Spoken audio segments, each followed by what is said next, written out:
Ilmu ini berbeda dengan ilmu-ilmu dunia.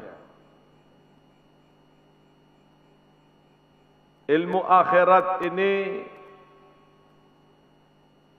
dibutuhkan kesucian hati, kesucian jiwa untuk menampungnya, untuk menanam ilmu ini di dalamnya. Tidak bisa dengan hati yang kotor untuk mendapatkan ilmunya Allah Ta'ala ini. Mustahil. Beda dengan urusan dunia, beda dengan dunia. Kalian akan mendapatkan dunia itu meskipun dengan berlumpuran dosa. Tapi ilmu ini enggak bisa sampai dapatkan dengan berlumpuran dosa, tidak bisa. Maka dari itu Imam Nawawi di dalam mukaddimahnya Syarah Al-Muhadzab, beliau menerangkan di situ pesan, kesan untuk pelajar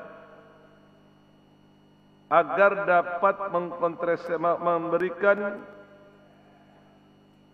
konsentrasi yang tinggi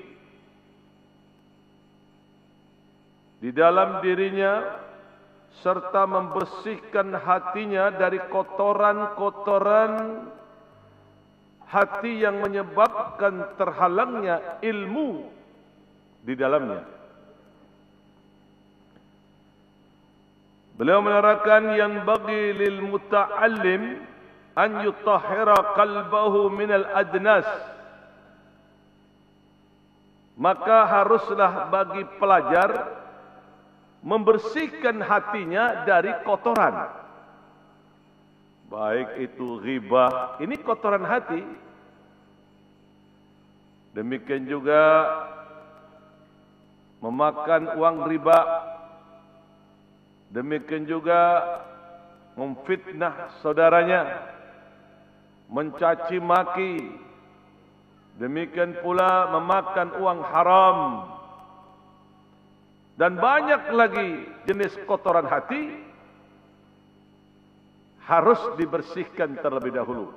Harus taubatun nasuha liyasluhal qabulil ilmi wa hifdhihi wa istithmarihi, agar ilmu ini bisa masuk ke dalam hati dan agar bisa pelajar tersebut menghafalkannya dan dapat mengambil buahnya.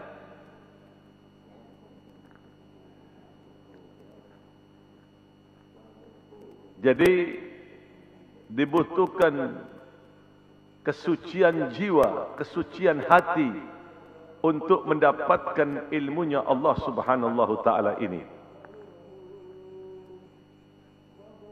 Mengingat ilmu ini Allah Ta'ala tidak berikan kecuali terhadap orang-orang pilihan Allah. Beda dengan harta.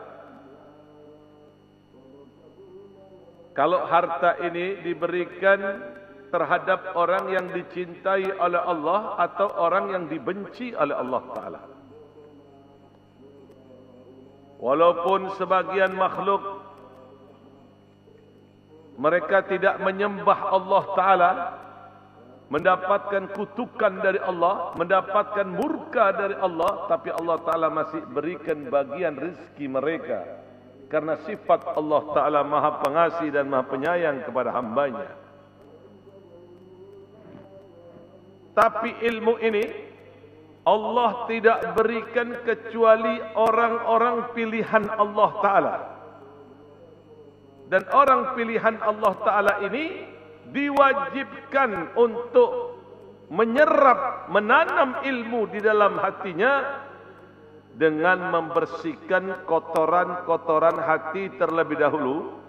Sebagaimana seseorang ingin menanam tanaman di tanah yang subur, dia harus membersihkan tanah tersebut dari virus-virus yang nantinya akan merusak tanaman itu sendiri.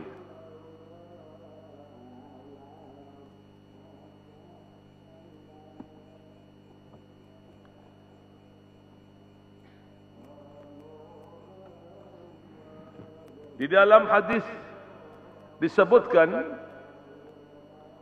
Rasulullah sallallahu alaihi wasallam bersabda,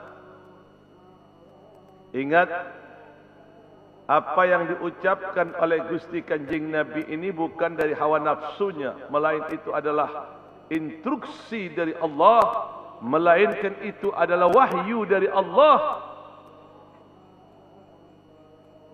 Beliau bersabda, inna fil jasadi mubghatan, sesungguhnya di dalam tubuh manusia itu ada segumpal daging. Idza saluhat saluhal jasadu kulluhu, kalau segumpal daging tersebut menginstruksikan baik, maka anggota tubuh yang lain ikut baik. Wa idza fasadat fasada jasadu kulluhu, kalau segumpal daging tadi mengisyarahkan jelek, maka semua anggota tubuh ikut jelek. Luar biasa, segumpal daging itu tidak beda dengan masinis. Ala wahiyal qalb, sesungguhnya segumpal daging itu adalah hati. Nah, kalau sudah tahu bahwa yang menginstruksikan di dalam anggota tubuh kita semuanya hati, maka kita semua diwajibkan untuk menjaga hati kita agar jangan sampai hati ini terserang virus yang menyebabkan anggota tubuh yang lain menjadi rusak.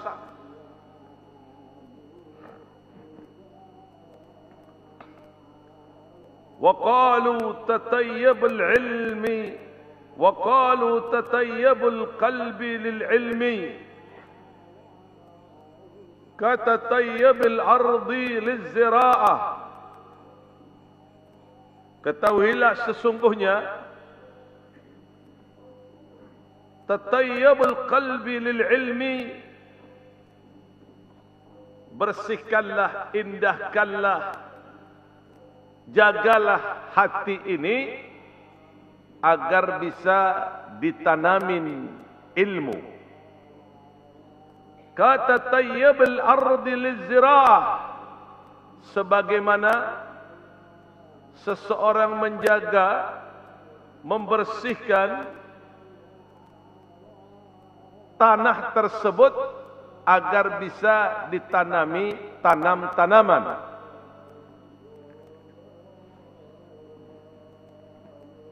Jadi, kalau kita bisa menjaga hati ini dengan benar, maka akan gampang itu turun rahmat wal barakat.